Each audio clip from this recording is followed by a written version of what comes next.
There is a Ted Cruz coloring book that just hit the shelves. This isn't a joke.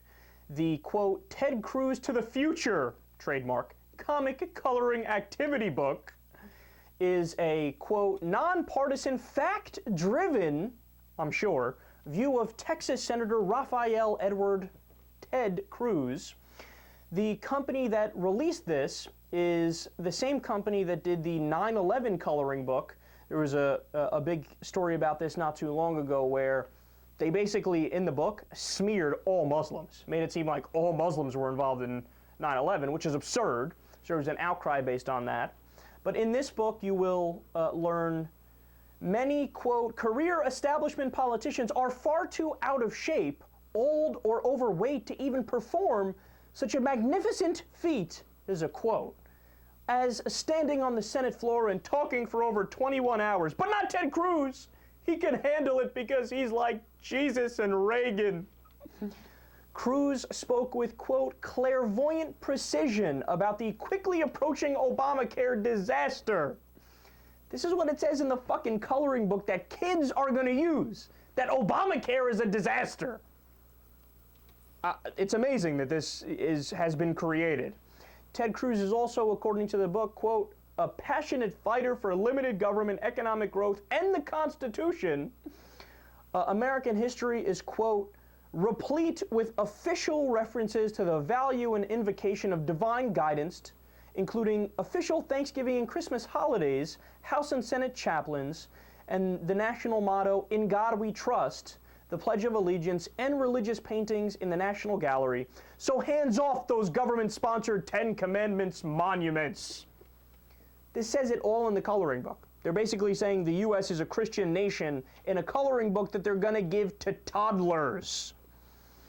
Also, Cruz's failed stand against the Affordable Care Act is portrayed as, quote, so important because millions of citizens believe Obamacare is worse than any war.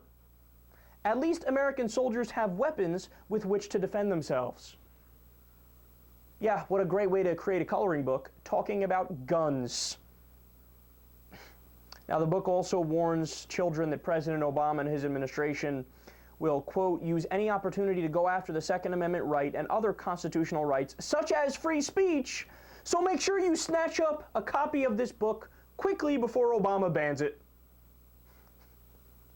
Now, the only thing that kept going through my head as I was reading about this earlier is that it's always conservatives who complain about liberal brainwashing. This doesn't sound like brainwashing to you? And this isn't the only example. So you have a Ted Cruz coloring book, you have the 9/11 one that we just referenced. Huckabee came out with the whole thing of books and cartoons that are supposed to show Reagan's presidency. It paints him as like Superman and everybody else as evil bastards and the Democrats are terrible people. Rush Limbaugh has a children's book coming out called Rush Revere, and he supposedly tells the true story of the Pilgrims. Oh boy, I can't wait to read that. There's no doubt that he's going to try to paint it like the Native Americans were savages who deserved to be killed in a genocide and deserved to be sent on the Trail of Tears. And our genocide of them was actually wasn't a genocide. Because, of course, you know, the Pilgrims can't do any wrong. Americans can't do any wrong. White people really can't do any wrong, according to Rush Limbaugh. So anytime you hear somebody bitch and shriek and moan on the right wing, Bill O'Reilly does this all the time. The liberals indoctrinating everybody and everything. You remember this. You remember the Ted Cruz coloring book, the Rush Limbaugh book, the Mike Huckabee cartoons and book, and you sit back and you think, who is it that really is indoctrinating kids?